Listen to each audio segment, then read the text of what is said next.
हमारे लिए ये 100 करोड़ का खेल है और आप सिर्फ कोशिश में लगे हैं।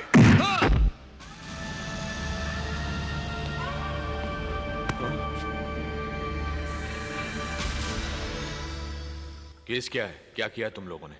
एक आदमी का खून। लाल सिंह से पंगा लेके तूने अच्छा नहीं किया।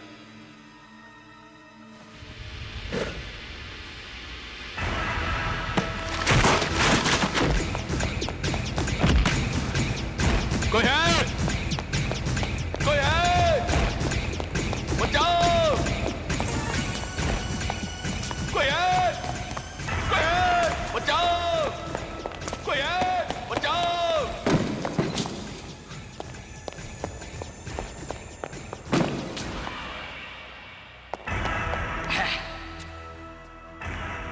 अरे चिल्ला क्या रहा है? वो भी इसके सामने। इसकी आंखों की पट्टी खोल देना तो सबसे पहले यही भागे यहां से।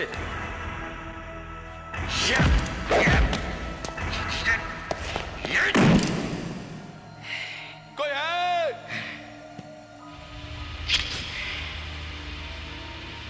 अरे जब 9 से 5 यहां कोई नहीं सुनता तो 5 के बाद कौन सुनेगा? ये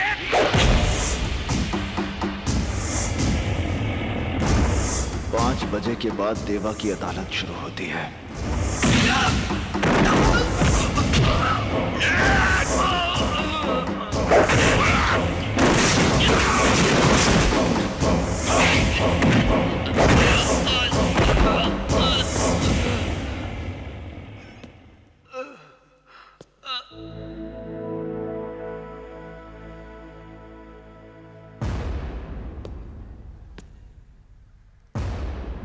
जानवर को मारने के लिए जानवर बनना पड़ता है बाबूजी।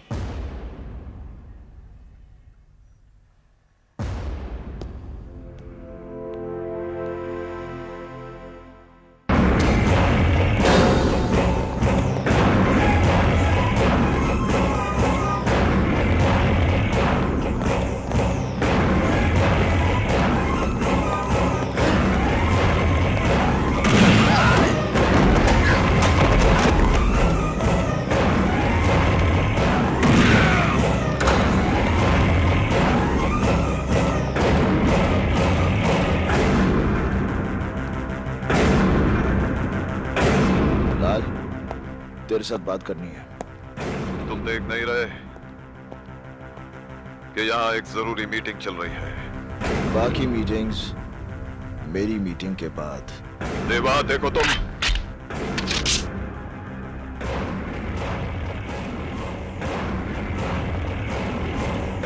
मैं तुझे मारने नहीं आया लाल। ये काम मुन्ना या मनी कोई भी कर सकता है। आखिर तुम चाहते क्या हो मुझसे? लाल सिंह, तूने अपनी गुंडागर्दी की बदौलत जमीनों पर नाजायज कब्जे करके बहुत बड़ी बड़ी इमारतें खड़ी कर दी। तेरी भूख इतनी बढ़ गई है कि अब तू स्कूल और शमशान जैसी जगहों को भी हड़प लेना चाहता है। ये कलीना वाले प्लॉट के पेपर्स हैं लाल सिंह। आज के बाद इस जमीन पर तेरी कोई दखलंदाजी नहीं होगी। इन पेपर्स पर साइन कर। तेरी जिंदगी के 5 साल मैं बख्श देता हूं।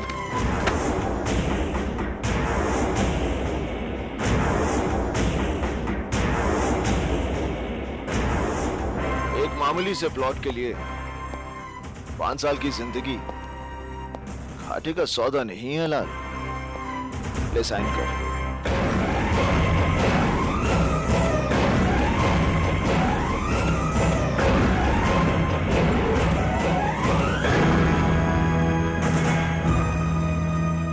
जिस वकील को मारने के लिए तूने अपने आदमी भेजे थे वो अशोक प्रधान देवा का बाप है।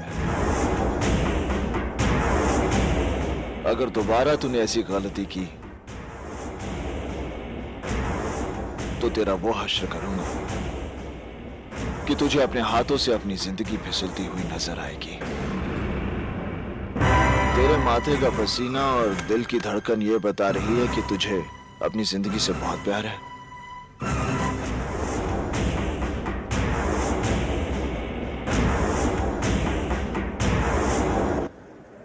घर पर सभी लोग बहुत घबरा गए हैं देवा।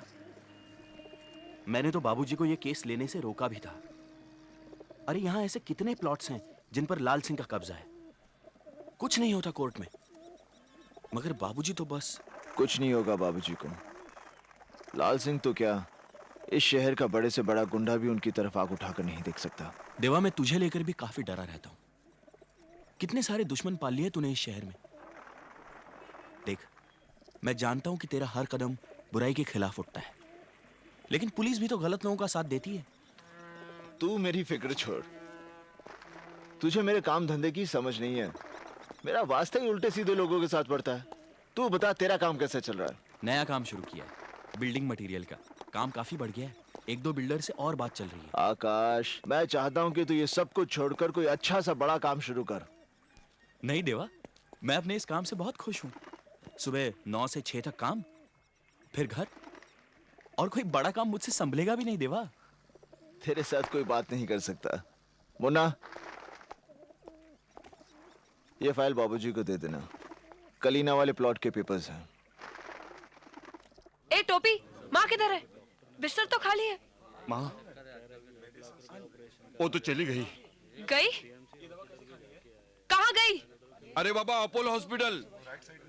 Apollo hospital? बेटा ये क्या है? माँ, ये हॉस्पिटल है। अस्पताल। अस्पताल ऐसा भी होता है? माँ, यहाँ बड़े बड़े लोगों का इलाज होता है। खर्चा बहुत होता होगा। ज्यादा कुछ नहीं, 1 लाख रुपया जमा किया है। लाख रुपया? क्या हुआ? मुझे संभाल, चक्कर आ गया मुझे। चलो अपने कमरे में चलो। हाँ? हाँ अपने कमरे में? हाँ अलग कमरा मिलेगा मुझे? हाँ हाँ। हाँ? चलो चलो चलो चलो।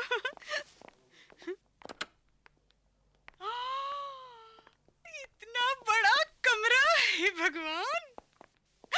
टीवी भी है, चलता है? हाँ देखिए, चलता भी है माँ जी। ओ, ये तो रंगीन है। देखो देखो। और वो मशीन क्या है? माँ जी, ये एयर कंडीशन है। क्या है? एयर कंडीशन, ठंडी ठंडी हवा आती है, देखिए। ठंडी ठंडी हवा फेंक रही है बराबर। ये बिस्तर, ये भी मेरे लिए। हे भगवान, ऐसे भी बिस्तर होते हैं। चक्कर आ गया मुझे, फिर चक्कर आ गया। अच्छा माँ जी, चलते हैं। अच्छा भाई, अच्छा जाओ। अरे माँ, तो यहाँ? अरे बेटी, तू इधर आ, तेरा माथा चूमूंगी। इधर आ जल्दी। अरे वाह, तू तो बहुत बड़ी जगह नौकरी कर रही है। और देवा है ना, कितना बड़ा दिल वाला है, कितना भोला लगता है ना वो। बेटी तूने देखा, वो देख, रंगीन टीवी, और मेरे लिए ठंडी हवा फेंकने वाली मशीन देख, और ये बिस्तर कितना अच्छा है ना। लगता है देवा तेरे काम से बहुत ही खुश है, तभी तो उसने मेरे लिए। माँ, अब तू यहाँ ठीक हो जाएगी। तेरा यहाँ अच्छा इलाज हो जाएगा। अरे अब तो मुझे बिल्कुल परवाह नहीं है। ऐसी अच्छी जगह से ठीक होकर कौन जाना चाहेगा। अब तो मैं आज जम ही जाऊंगी। डॉक्टर से साफ कह दूंगी, कोई ऐसी दवाई दे दे कि बीमारी बस टिकी रहे। तो तू मेरे बॉस की कमाई पे ऐश करना चाह रही है? बोल दूंगी उसे।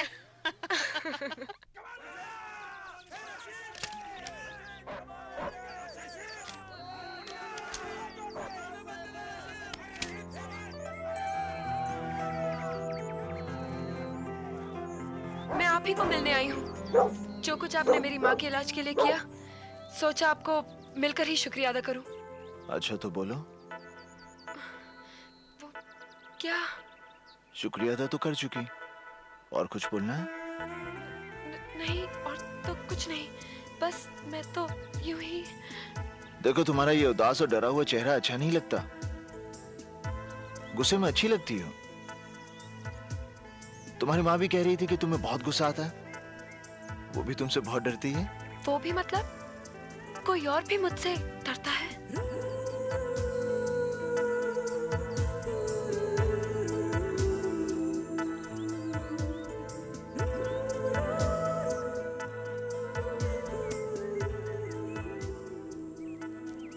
पागल लड़की है, कुछ भी बोल देती है। जिंदाल साहब, देवा को इस मीटिंग में बुलाने का मतलब क्या है? वो हमारे लिए मुश्किलें खड़ी करता रहता है और हम उसे अपने बराबर बिठाकर इज्जत दे रहे हैं।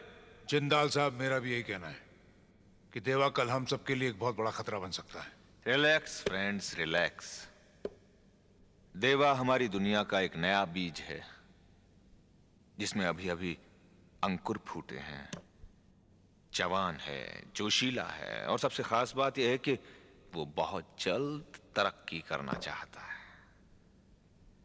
मेरा तजुर्बा है, ऐसे तेज आदमी को अपने से दूर नहीं रखना चाहिए।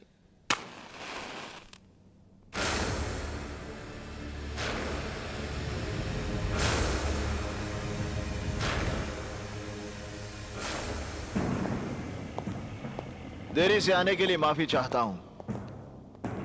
वैसे मैं इस बात से हैरान हूं कि आप लोगों ने मुझे इस मीटिंग में क्यों बुलाया है। देवा, इन दिनों हमारे धंधे में मुश्किलें बढ़ गई हैं। इन मुश्किलों से हमें कैसे लड़ना है, इसी के बारे में बातचीत करने के लिए हम सब लोग यहां इकट्ठा हुए हैं। आखिर ये हमारी जमात की बात है, और तुम हमारी जमात से बाहर तो नहीं। जमात एक होने से सोच एक नहीं हो सकती जिंदाल साहब। सोच का क्या है, वक्त के साथ बदल जाया करती है। तुमने अपनी जगह बनाने के लिए जो रफ्तार पकड़ी है, उसका तुम्हें कायल। ये तो आपका बड़प्पन है जिंदाल साहब। वैसे आप लोगों की जानकारी के लिए बता दूं कि अभी अभी तो मैं अपने पैरों पर खड़ा हुआ हूं। ठीक से चलना शुरू भी नहीं किया मैंने, रफ्तार पकड़नी तो भी बाकी है। आप कुछ धंधे की मुश्किलों के बारे में बात कर रहे थे। देवा, मेरा मतलब है हमें छोटे छोटे फायदों के लिए आपस में रंजिश का माहौल खड़ा नहीं करना चाहिए। हम ताकतवर तभी हैं जब तक हम एक हैं। अलगाव वो दरार है जो किसी भी इमारत की बुनियाद में समाकर उस इमारत को बर्बाद कर देती है।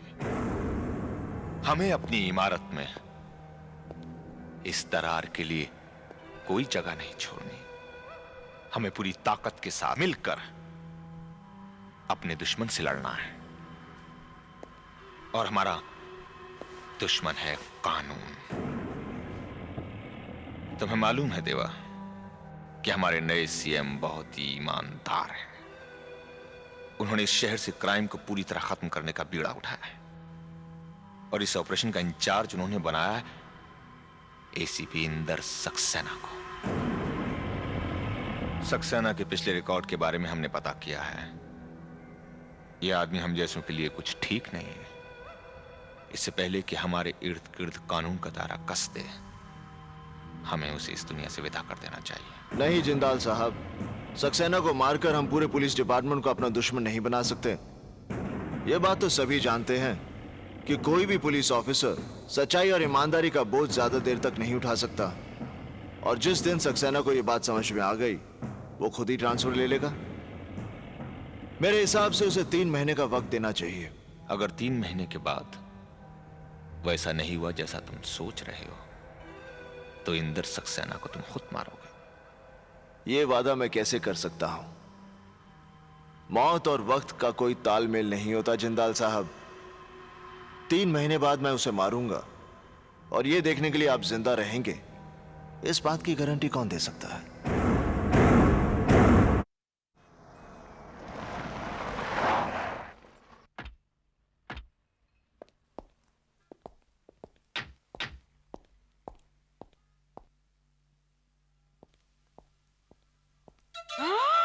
अरे बाप रे, अरे बाप रे, भागो भागो भागो भागो।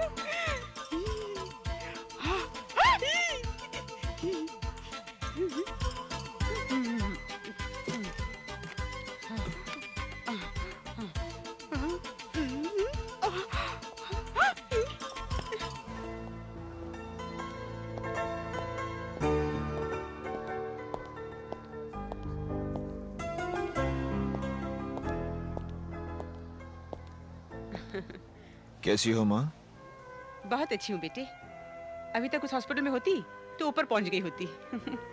यहाँ तो नई जिंदगी मिल गई मुझे। ऐसे क्या देख रही हैं आप?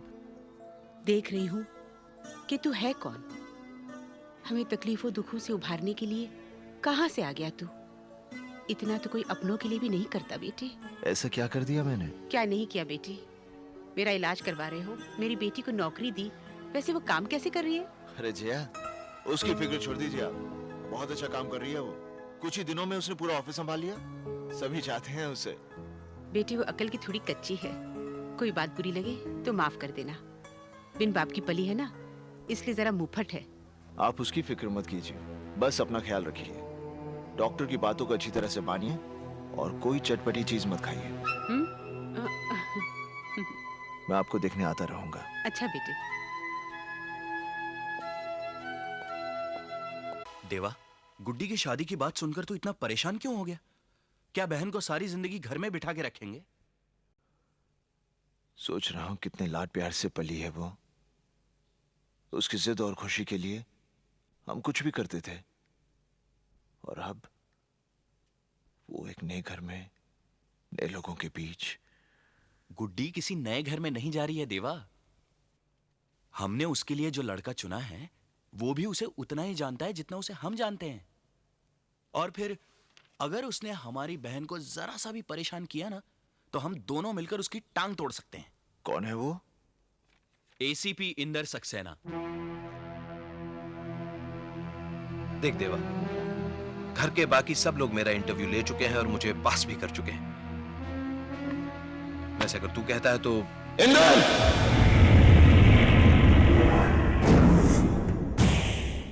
गुड्डी मेरी इकलौती बहन है। उसकी मुस्कुराहट के लिए मैं अपनी सारी खुशियां लुटा सकता हूं। उसके लिए मुझे एक नेक दिल, होनहार और काबिल लड़का चाहिए, और ये सारी खूबियां तेरे में है।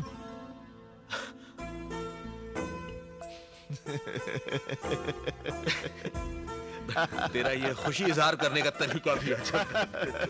मैं बहुत खुश हूं। बहुत खुश हूं मैं। देवा, हमारी कितनी बड़ी मुश्किल आसान हो गई। बाबूजी भी इस रिश्ते से बहुत खुश हैं। वो तो बेसब्री से उस घड़ी का इंतजार कर रहे हैं जब हम दोनों भाई मिलकर दुल्हन बनी गुड्डी को डोली में बैठाएंगे। देवा, देवा, ऐसे मौके पर यह बात कहते हुए मुझे बहुत अफसोस हो रहा है, लेकिन दोस्त मेरी एक मजबूरी है। क्या बात है इंदर? पुलिस की रजिस्टर में इस शहर के जिन 4 बड़े गुनहगारों का नाम दर्ज है, उनमें से एक नाम देवा का है। जानता हूं। फिर तो तू ये भी जानता होगा कि मेरी शादी में पुलिस फोर्स के सारे बड़े अफसर आएंगे। उनके सामने मेरी पोजीशन। प्लीज यार, तू मेरी शादी में मत आना। तू ये क्या कह रहा है इंदर? देवा के बिना गुड्डी की शादी? तू जानता है ये कितना प्यार करता है आकाश, इंदर ठीक कह रहा है। गुड्डी की शादी में मेरी वजह से कोई अड़चन आए, इंदर, मैं नहीं आऊंगा। नहीं आऊंगा। अब कन्या को आप मंगलसूत्र पहनाइए, लीजिए।